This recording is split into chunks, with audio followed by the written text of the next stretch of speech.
Today's topic is going to be about the power of organisation. I got a request to do this video and I was so excited to talk about it because I personally believe that I am the most organised person on earth. Like to the level of psychopathy. Hi guys, welcome back to my channel. If you're new here, my name is Iolande Melody. It's kind of funny how the media created that association between psychopaths and organisation, as if to indicate that organisation is somehow this really negative trait. Organisation to me, and order, is next to godliness, and chaos and mess creates dis-ease within your life and your mind. And to illustrate my point on this, let me just walk you through this visualization. You know how most people now have a kitchen that is built for purpose. Everything that you need to cook dinner is all in one place. But imagine if your fridge was in the garage and all of your pots and pans were scattered around in various places, in various drawers upstairs. And all of the kitchen utensils were in the bedside drawer and underneath the bed and in the cupboard, with no rhyme or reason. This, to a lot of people, would come across as extremely illogical and very disorganised. Now, I want you to imagine if that was your setup. How motivated do you feel like you would be when it came to cooking dinner? How long do you reckon it would take you to cook dinner? Bearing in mind this is a daily task. We all have to eat. This kind of setup would not only make you feel so demotivated and like cooking dinner was such a grueling process that you'd probably reach the point where every evening you'd debate in your mind whether to even cook or whether to just simply order takeaway. This is the effect of disorganisation. Disorganisation will make everything feel a hell of a lot less flowy. It will use up enormous amounts of time, and it can actually affect your life in such a negative way when it doesn't need to be like that. On my channel, I'm a huge advocate for the soft life, and I personally believe that organisation is a huge part of that. I believe that you can actually organise your life and create systems whereby you can be more productive, but also feel like you're in the flow all the time. So without further ado, I'm going to share all of my little tips and tricks on how you can get yourself to that point. And I think the best place to start is from the very beginning of what I would do if, say for example, my life was in complete chaos right now. The first most vital thing when it comes to organisation is your environment. A lot of people don't realise just how much mess and untidiness and even dust accumulating can actually cloud your mind. If, say for example, you grew up in a household that was relatively messy, you don't realise just how much it's affecting your mind until you do that deep clean and organise everything, and you feel that undescribable feeling of clarity. Comment below if you know what I mean, but whenever I do a deep clean and I organise everything, there's something in the atmosphere that just makes you feel so clear and so vibrant and new. But the problem is, for so many people, the concept of tidying and cleaning can become so overwhelming if it becomes piled up over time. This physical pile of mess and chaos actually affects your mind as well, and it plays on your mind every time that you see it and think about the task that needs to be done, the grueling task. So the goal is to avoid that altogether, to avoid things piling up. But in order to do that, you need to make it as easy as possible to maintain the tidiness. And that is when organisation comes in. So for me, the first step is to take a look at all of the things that you have and do a clear out. I do these types of clear outs periodically, especially when it comes to clothes, because that's the thing that I hoard. And when I do these clear outs, I usually have 3 piles. I have a yes, I want to keep pile, ooh, I hate that pile, and a oh my god, I have no idea, I don't know pile.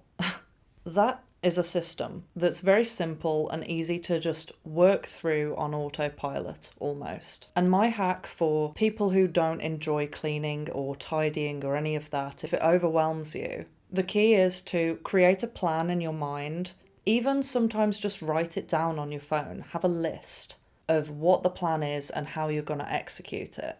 Once you've done that, you can take it out of your brain, pop some music on, pop your favourite playlist on, and then get in the zone. This is what I love about organising and cleaning and stuff. It's kind of quite therapeutic to me, is that once you have the plan, you don't have to think too much, and then you can get into the zone.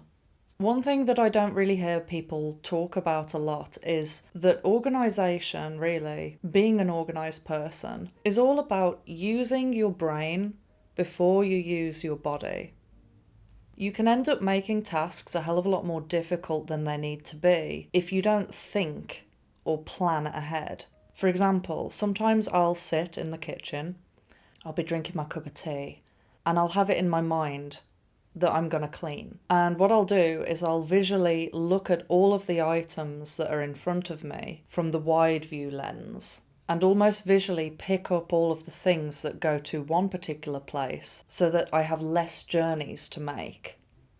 Do you get what I mean? This is something that you develop when you're in the hospitality industry, because you realise that your job will become so difficult if you're not organised with how many trips you're making. One of my old managers said to me, this was in my first job, she said, never come back to the kitchen empty-handed. She said, always be carrying something if you're going from one end of the restaurant, for example, to the other. Always pick something up on the way so it saves you a journey. And now it's become ingrained in my mind, and I have that mentality in the home now. If I see something that needs to go downstairs, I'll grab it on my way downstairs. And that is utilising your brain before using your body.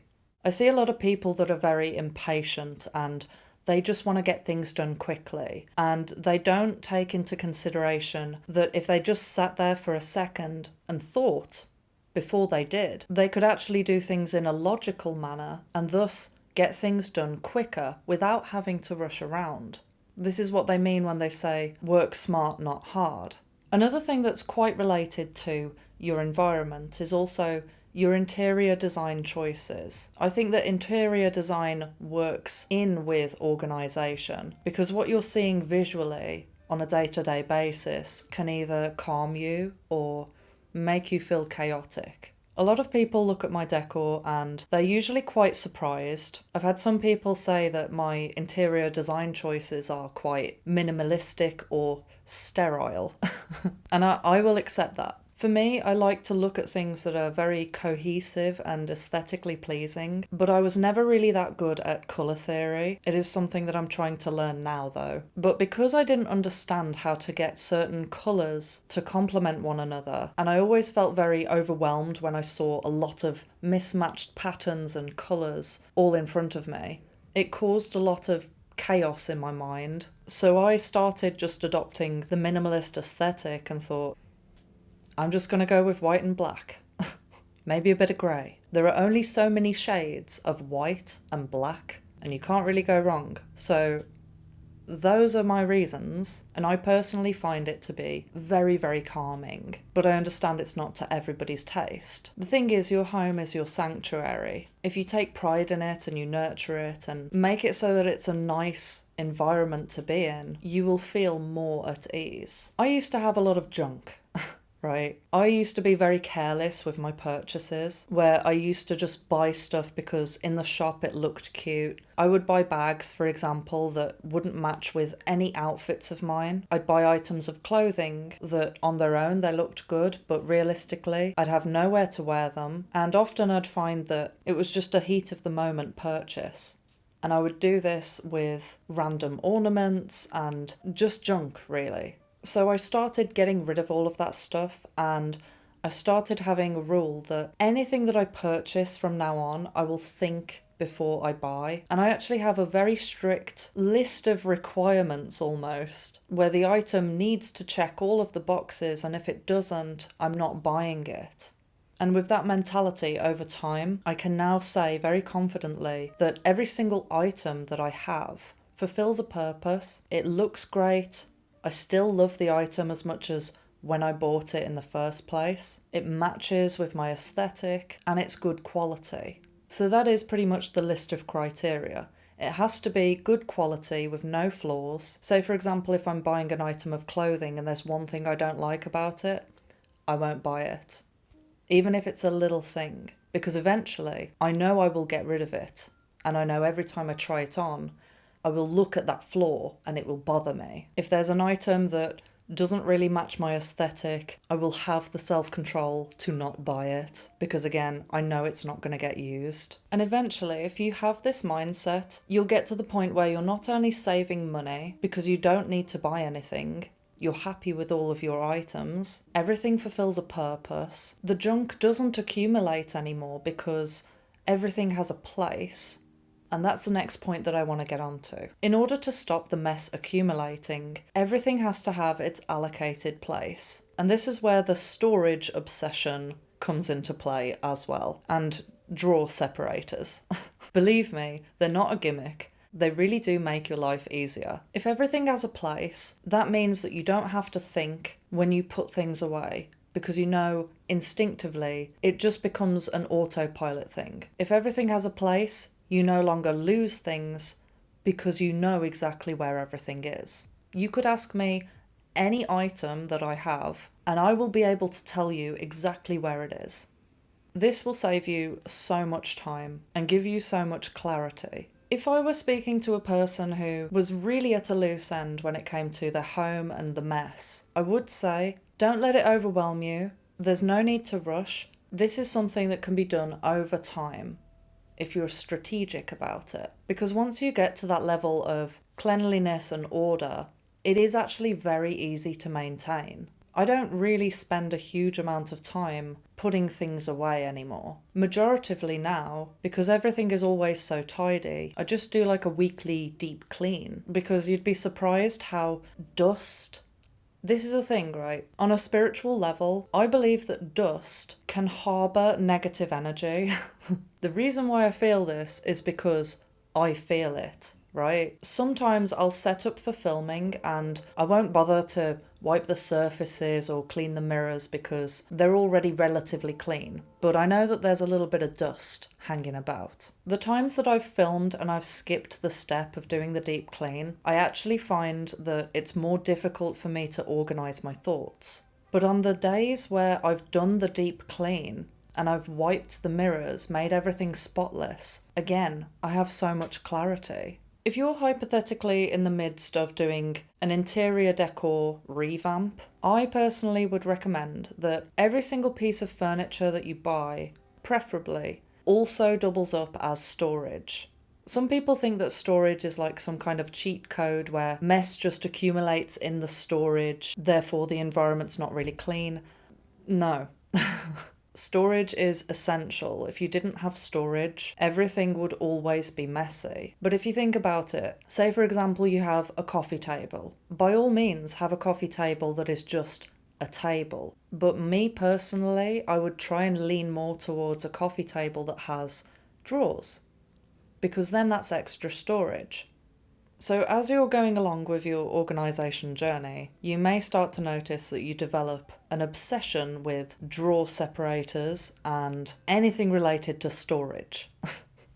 The more things that you can compartmentalise, evidently the more organised things will be and the easier your life will be. And the way I look at it is all of these little things, even though they're not that necessary, they help you to save just a little bit of time each day. And if you apply this mentality to everything, all of that time starts to add up.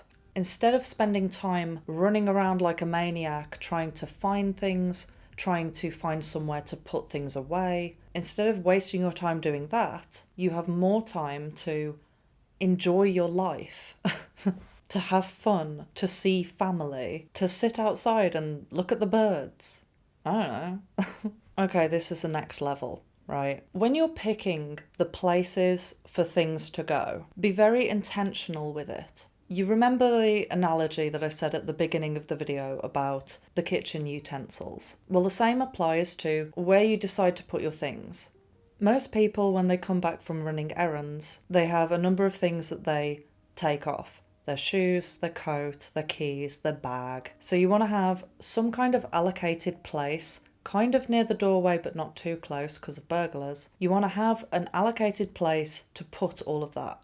This is why most people have coat racks and their shoe shelf thingies at the door. But the thing is, you can take it one step further, and if you apply this to all of the items so that everything is stored near where it is used, that will also save you an enormous amount of time. Okay, so the next thing is writing lists. Now again, a lot of people look at writing a list as an insult to their intelligence. A lot of people have so much pride that they won't write a list because they can remember it. They don't need to write it down. They're not stupid. It's not about that. We have only a certain amount of space in our brain to use up at one given moment. And so many people are walking around with a list on repeat of random jobs and things that they need to get done.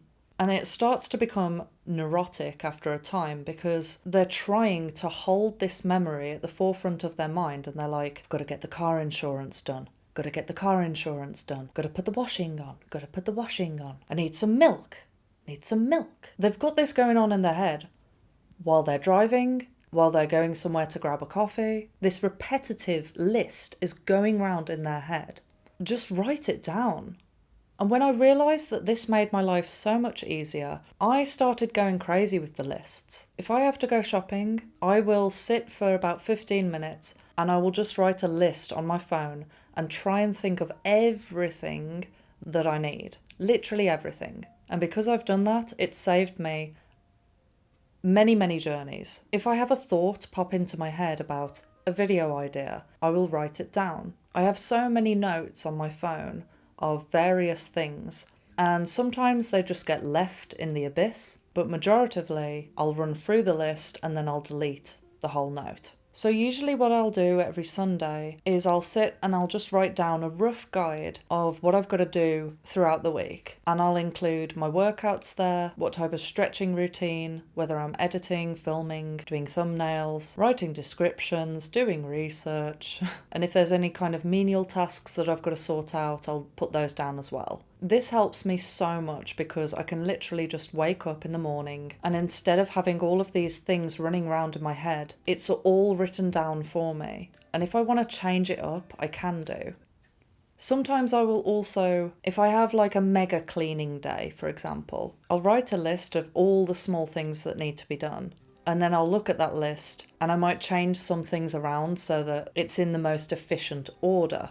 What do I mean by that? For example, if you were putting on a wash load, you'd plan to do that first because then you can put the washing on and you can go and do something else. Which leads me to the next thing. Try not to put yourself in a position ever to wait for anything. And this isn't about being impatient, it's about being intentional.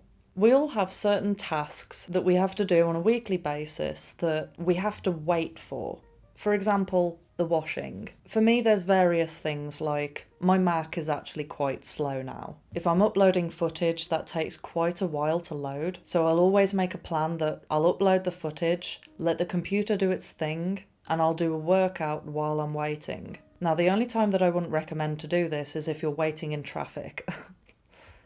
This does not apply when it comes to driving or anything that actually requires your concentration. This is a misconception about multitasking. Whenever I'm doing a task, I've always got my full focus on that task. I'm never doing two things at the same time simultaneously because you'll do a shit job on both. But there's so many times that you see people waiting for something when they could be utilising that time to do something else. All in all, really, I know that this isn't like a deep expose type of video that I would usually make, but I really do believe that having an organised life will transform your life. For me, if I was to imagine my life without this level of organisation, I would feel incredibly chaotic, and I definitely would not be half as productive. I think the goal really is to get it so that your day-to-day life looks very flowy and seamless. Thank you so much for liking, commenting, sharing, and subscribing. And a special thank you to every single person who donates to this channel. It really does help a great deal. Love you, bye.